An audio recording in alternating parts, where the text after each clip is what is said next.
chess, nonsense, and analysis. Yeah. Hi, dear viewer.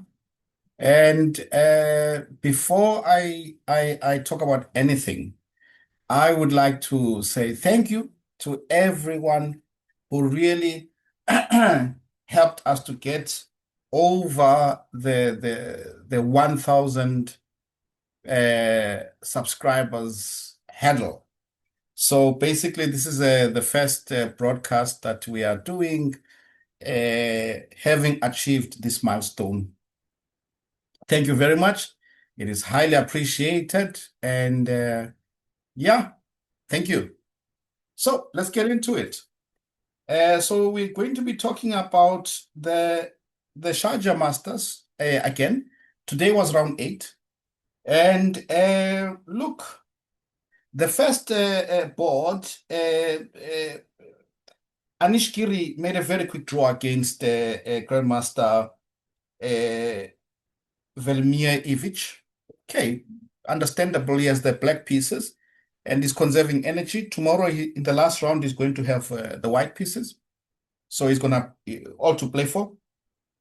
But now, the Super GM, Abdusatorov, caught up with him because Abdusatorov beat Salem, beat Grandmaster Salem. And so Abdusatorov is also on 6 points. So equal score with Anish Giri. And well, but so tomorrow they will not play against each other, of course, but they've already played, but they will play. Yeah, the pairing will definitely already come soon. But today, I wanted us to talk about something quite amazing that's been happening in the tournament. I've been observing this, and I have been watching, and I was in my heart of hearts hoping that the streak would continue. What am I talking about? Listen to this. In the same tournament, there's this wunderkind, let's call him. There's nothing else to call him but a wunderkind. An 11-year-old boy, an 11-year-old little boy from Argentina by the name of Ora Faustino. He's an international master, but they let him play in the top section. He went an unbelievable 7 rounds without defeat in this field. 7 rounds he went without defeat. Unfortunately, today he lost. He lost against, he's been facing monsters round after round. As you can imagine, he lost today against Zemlyansky. Of course, Zemlyansky we profiled yesterday. He was playing on board 1. He lost, right? And then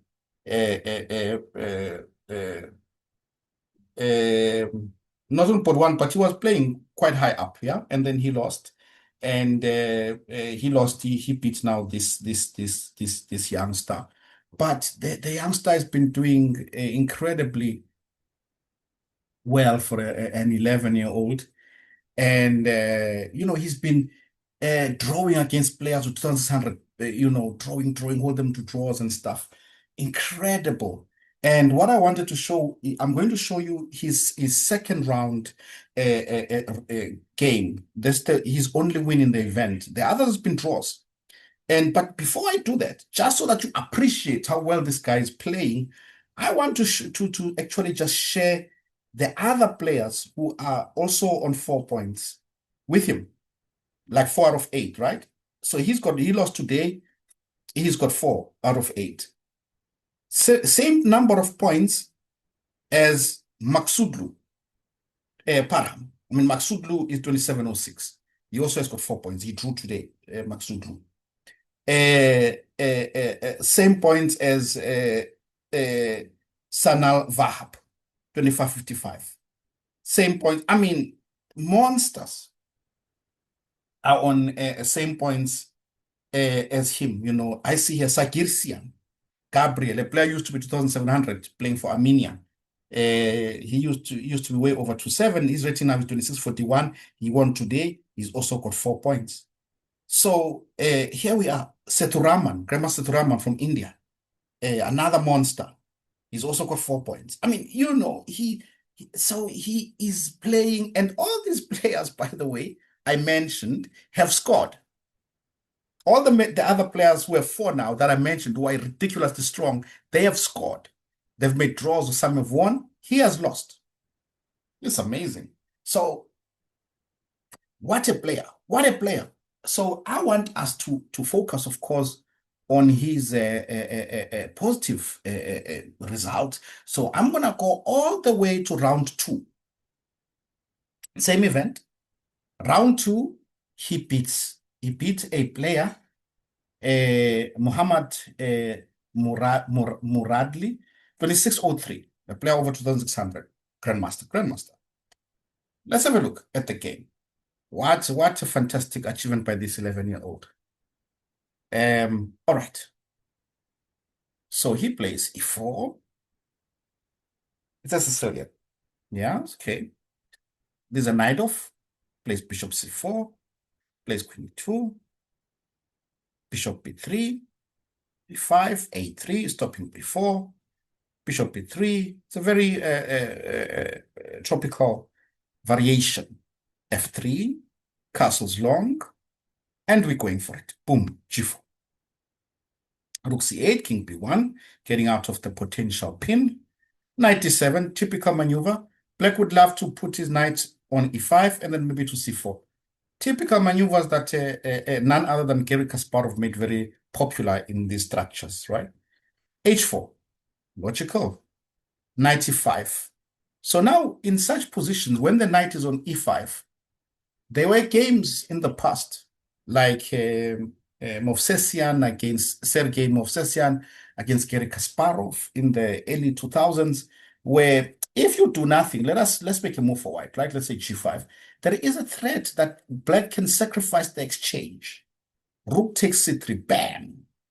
And if you take back, then we are having a situation where uh, I'm not sure which knight to move. I want to move one knight. Let's move the one from e5. That is moves to c5. Then I will play moves like d5. And I was thinking which knight, because I was also contemplating knight a to move queen a5 into the mix, you see. Queen a5 would come in. So both of these are very playable, and one would have to calculate. But nonetheless, we can all agree that after rook takes c3, bc3, definitely black has got compensation, right? Because then the white's king position. I want to say king side, but king side is normally there. But let's call it a king position because it's cut on the queen side normally, right? So white's king position would be a little bit compromised, and so hence in this position, the youngster Faustino plays queen e1. So a nice move. He just holds his position together. Okay, knight goes to c4 and bishop c1. So everything is held together. Queen goes to c7. There's a threat. Can you spot the threat? Give you some few seconds. Maybe you can pause the video and try to see what black is threatening after queen c7. Did you spot it? Well done. Black is threatening knight takes a3 check. Knight takes a3 check, and if white takes back, then queen takes c3. So white plays knight c e2, of course. Knight goes to a5, bishop a2. So he organizes pieces quite nicely. White, without making weaknesses, he's managed to withstand black's threats. And black decides to play, yes, knight c4 was a logical move to play here, although white still has a better position, slightly better. But, Muhammad Muradli decides to sacrifice the piece. There is some justification in it. It looks very deadly, as if look, you are taking c2, you've got a pin over there, but look at how well the youngster defends this. Plays knight there. Now we're threatening queen takes e4. So he defends. He plays now queen e2. Beautiful move. So defending on c2. And after e5, knight goes to f5. Notice that he's playing the whole board, because now, of course, if you take on f3, he will most probably take on e7 first, check, and then take queen takes f3. Bishop takes c2, king back. rook goes to e8, and queen takes e5. So he sacrifices the exchange back. But remember, black had sacrificed a piece. No? So what we're having a situation where white is having two pieces against the rook and some pawns. But the important thing to understand why white is better here, it's still a difficult position, but white is of choice because white has got the two bishops. Yeah? Okay. Knight goes to c4, it grabs, knight f3, knight e3, knight check, rook e2. It's a big fight. Knight e3, knight c2. And around here, I think the youngster is still better, but the youngster has got respect, of course, for the player. It's 2,600. And he makes, let's call it a draw offer. Yeah. He says, look, we've had a good fight, a very unclear game. He's not 100% sure, the youngster, how to convert. He says, look, I'll play, let's take a draw. The Grandmaster says, no, we're not taking a draw. You are young. I mean, the boy is probably, barely, look, he barely reaches the other side of the board, possibly, He's 11, man. So the Grandmaster says, no, I'm taking you to the cleaners. And, okay, the boy is forced to play. So he digs deep and goes back. He's trying to stop the activity and not to lose any material. Okay, king b1. And now bishop f1, bishop g2. He finds a way to, very creative, to reroute his bishop, because his bishop a few moves ago was on a diagonal that wasn't really giving him much. Then he puts it on g2. And then he grabs the pawn on d5. Knight takes c1. And so now what is black hoping for? Black is hoping to get to the second rank and attack. But now white is stopping this. Bishop back. Look at how beautifully the knight is well placed, stopping knight. Rook d2. And then he plays 95. Rook f2. You need to be very accurate here. So king a2, and he allows him to get in. But now rook to b1. What is happening now? These pieces are quite solid. Maybe black should play rook d5, but okay, possibly time trouble as well is creeping in. Rook e2, knight goes to c6, and now he makes a mistake, and boom, bishop takes a6. Beautiful. The idea is that if rook takes c6, we play bishop takes b5, and now we simplify. For example, rook c2, we take. And now we are winning easily because we've got 4 against 3, but the 2 pawns are passed. So we will just be pushing a4, a5, b4. Pawns will be running. Right. So he plays rook e4, he loses the second pawn. He's desperate now, the Grandmaster. And the little young boy is pushing. Yeah, possibly some time trouble. He didn't have to sack. He could have played bishop a4, but it doesn't matter. Plays a6, a7, and they reach this position. This position is still incredibly difficult because black is having 3 pawns, But okay, this is already now on the table basis, like what is the most accurate move and this and that. So king g6 apparently is a blunder. H3, and maybe white is still better, but maybe black can try to hold a draw. But it's another fight, and the youngster is fighting it out. And they, like this. So yeah, you have to be careful, because if you push the pawn h2, then you cannot support the pawn. For example, h2, I will play rook b1, no? And then rook h1, and then take the pawn. So it's a very complicated position. Of course, if we use the engine, we can see how to make such difficult. But now look what he's done. He's now broken through, and he wants to threaten checkmates. Okay, you cannot play h2 because I just play rook h6 check and pick up the pawn. So he plays king g8, h8, check, keeps the king away from the pawns, and finally he's got him. and the opponent here resigns. So beautiful. I mean, now you could, for example, maybe play king f4, yeah, and then afterwards, since the king is away, then we can play. Still tricky because I was looking at rook e5, but if I play rook e5, you play g3. Rook takes g2. So maybe I'd have to wait to make a waiting move. No, no, no. Yes, waiting move like this. Or maybe my waiting move should be here. It's hard to say. As you can see, this position is still complicated. Let's say king back.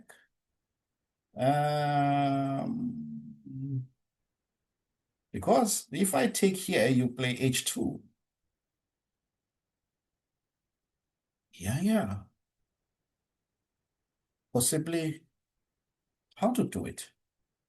Wow. Okay, it's a complicated position in terms of stopping the pawns. But nonetheless, yeah, after rook e2, yeah, it's not easy. One still has to think how to stop these pawns. Very complicated game. But so this boy, Faustino Oro, is an incredible talent. 11-year-old boy playing like this, fighting with grandmasters already. Wow. You know, yeah, the strong players are becoming younger and younger. But look, at the end of the day, it's still not a lot, I would say. Yes, some of the young players are coming through and showing, but I think they have special talent and fighting capabilities as well. Because more than anything, chess is a sport and it's a fight, the ability to fight and the ability to come back after a loss. So yeah, which will be interesting to see how he will play in the last round, the final round, and all to play for in this tournament. So let's see what happens tomorrow, the final round. But what an exciting player Faustino Oro is. And yeah, to everyone else, look, please do share, what your thoughts are. And yeah, and thank you once again for helping us to reach the 1,000 subscribers. And yeah, till next time, let's see what happens tomorrow. Please do check in. And I will just for now say checkmate.